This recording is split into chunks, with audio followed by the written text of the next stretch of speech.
જય શ્રી કૃષ્ણ મિત્રો, આપ સર્વનું સ્વર કીર્તન ચેનલમાં સ્વાગત છે। આજે આપણે સાંભળીશું પુરુષોત્તમ માસ એટલે કે અધિક માસની 29મા દિવસની કથા। આજની કથા છે જાલ સમૂળી આવી। જો તમને અમારી આજની આ કથા સાંભળવી ગમે તો લાઈક કરજો, શેર કરજો અને ચેનલમાં નવા હોય તો સબસ્ક્રાઈબ કરવાનું ભૂલતા નહીં। તો ચાલો આપણે આજની કથા શરૂ કરીએ। શ્રી પૂરણ પુરુષોત્તમ ભગવાન કી જય। એક બ્રાહ્મણ હતો। તે પોતાના 10 વર્ષનો પુત્ર મૂકીને મૃત્યુ પામ્યો। વિધવા બ્રાહ્મણી પોતાના પુત્રને ગામમાં ભિક્ષા માગવા મોકલે અને ભિક્ષામાં જે કાંઈ આવે તે રાંધી ખાય। એટલામાં પુરુષોત્તમ માસ આવ્યો। બ્રાહ્મણીએ પોતાના પુત્રને કહ્યું, ભાઈ, તું આજથી 5 દિવસ ભિક્ષા માંગવા જઈશ નહીં। ઘરમાં જે છે તે એકટાણું કરીને 5 દિવસ ચલાવીશું, નહીં ચાલે તો હું ઉપવાસ કરીશ। મા દીકરાએ પુરુષોત્તમ માસના 5 એકટાણા કરવાનો સંકલ્પ કર્યો। બ્રાહ્મણનો બાળક નિત્ય સવારે ઉઠી નદીએ નાહી ને વળતી વખતે જળનો લોટો ભરી મહાદેવને ચડાવે। 2 દિવસ થયા ને ત્રીજા દિવસે બ્રાહ્મણનો બાળક જળ ચડાવવા મહાદેવજીના મંદિરે ગયો। ત્યાં તો તેણે ઈશ્વર પાર્વતીને સોગઠે રમતા દીઠા। પાર્વતીએ કહ્યું, અલિયા બટુક, ઊભો રહે, હાર્યાને હાર્યું કહેજે ને જીત્યાને જીત્યું કહેજે। પાસા નંખાયા। મહાદેવજીએ પૂછ્યું, બટુક, કોણ હાર્યું ને કોણ જીત્યું? બટુકને થયું, આ અગડબંબ બાવો મને શું આપશે? એના કરતાં માતાજીનો પક્ષ લેવો સારો। તેણે કહ્યું, માતાજી જીત્યા। બટુકને માતાજીએ 2 રત્નો આપ્યા। બટુક રત્ન લઈને ઘરે ગયો। આંગણામાં જતાં જતાં મુઠ્ઠી ઉઘાડી ને તેની માતાને બતાવવા જાય છે। એટલામાં સમડી ઝપટ મારી અને રત્નો ચાંચમાં દબાવી ઉડી ગઈ। બીજે દિવસે બટુક મહાદેવજીના મંદિરે જળ ચડાવવા ગયો। માતાજી બોલ્યા, અલિયા ઊભો રહે, હાર્યું જીત્યું કહીને જજે। બટુક ફરીથી જૂઠું બોલ્યો। લાલચમાં માતાજી જીત્યા એમ કહ્યું। માતાજીએ રાજી થઈ પોતાની કાનની જાલ કાઢી બાળકના હાથમાં મૂકી। બાળક જાલ લઈને રાજી થયો અને પોતાને ઘરે આવ્યો અને જાલ આટિયામાં મૂકી। તે વખતે સમૂળી નામની પાડોશણ દળવા આવી હતી। તે દ્રષ્ટિ ચૂકાવી જાલ ઉઠાવી ગઈ। બટુક ત્રીજી વાર મહાદેવજીના મંદિરે ગયો અને જૂઠું બોલ્યો। માતાજી જીત્યા અને મહાદેવજી હાર્યા। પાર્વતીએ બાળક ઉપર પ્રસન્ન થઈને પોતાના ગળાનો હાર કાઢી આપ્યો। બાળક હાર લઈને ઘરે જાય છે ત્યાં તો એક સમડી ઉડતી ઉડતી આવી અને હાર ઉપાડી ગઈ। બ્રાહ્મણનો બાળક વિચારમાં પડ્યો। 3 વાર જૂઠું બોલી માતાજી જીત્યા કહ્યા, પણ એમની પાપેલી એકેય વસ્તુ તેની પાસે રહી નહીં। મોંમાં આવેલો કોળિયો જૂટવાઈ જાય તેમ એક વસ્તુએ ખોઈ બેઠો। બાળક ફરીથી પાછો મંદિરે ગયો અને આ વેળા તો તેણે સાચું બોલવાની પ્રતિજ્ઞા કરી। ઈશ્વર પાર્વતી પાસા રમવા માંડ્યા। મહાદેવજીએ પૂછ્યું, અલિયા, કોણ હાર્યું ને કોણ જીત્યું?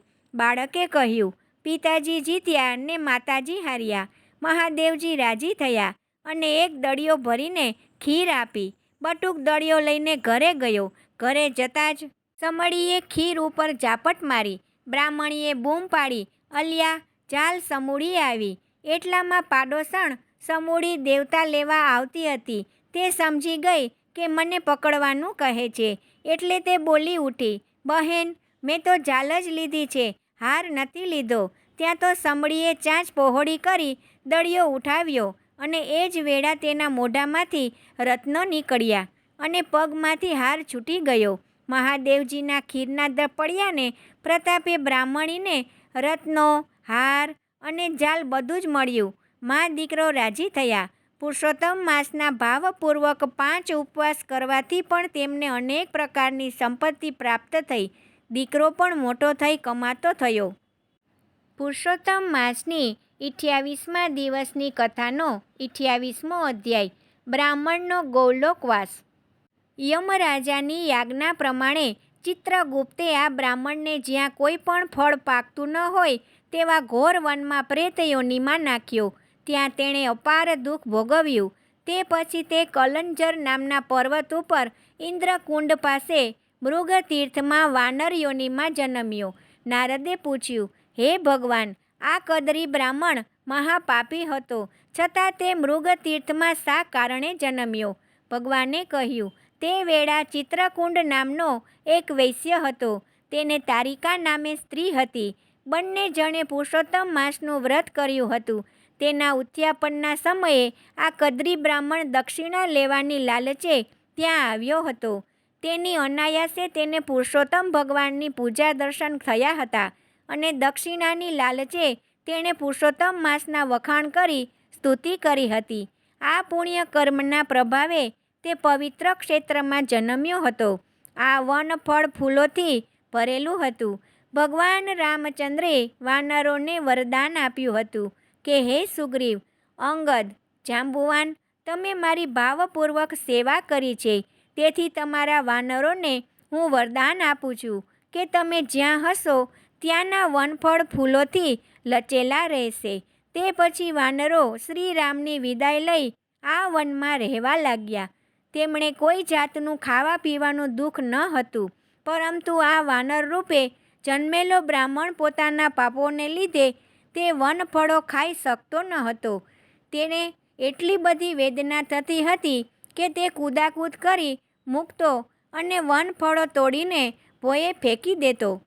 તે ક્યાંય શાંતિથી બેસી શકતો નહીં. તેને થતું, આના કરતાં તો મોત સારું. એક વેળા તે કૂદવા જતાં ભોંય પર પટકાઈ પડ્યો. તેનાથી ત્યાંથી ઉઠી શકાયું નહીં. તે રડતો રડતો 1 મહિના સુધી અહીં પડી રહ્યો. આ મહિનો પુરુષોત્તમ માસનો હતો, એટલે એક રીતે તેણે નિરાહાર રહી પુરુષોત્તમ માસનું વ્રત કર્યું હતું. આ વાનરો ત્યાંથી ઉઠીને કૂદવા જતો હતો, તેવામાં મૃગતીર્થના કુંડ પાસે પડ્યો અને મૃત્યુ પામ્યો. તેને નિરાહાર ઉપવાસ કર્યા હતા અને પવિત્ર ક્ષેત્રમાં મૃત્યુ પામ્યો. તેથી તેને લેવા વિમાન લઈને વિષ્ણુના દૂતો આવી પહોંચ્યા. દૂતોએ તેને વંદન કરી વિમાનમાં બેસાડી ગોલોકમાં લઈ ગયા. ત્યાં તેની સેવામાં અપ્સરાઓ અને દેવદૂતો રહેવા લાગ્યા. શ્રી કૃષ્ણ કનૈયા લાલ કી જય. દ્વારિકાધીશ કી જય.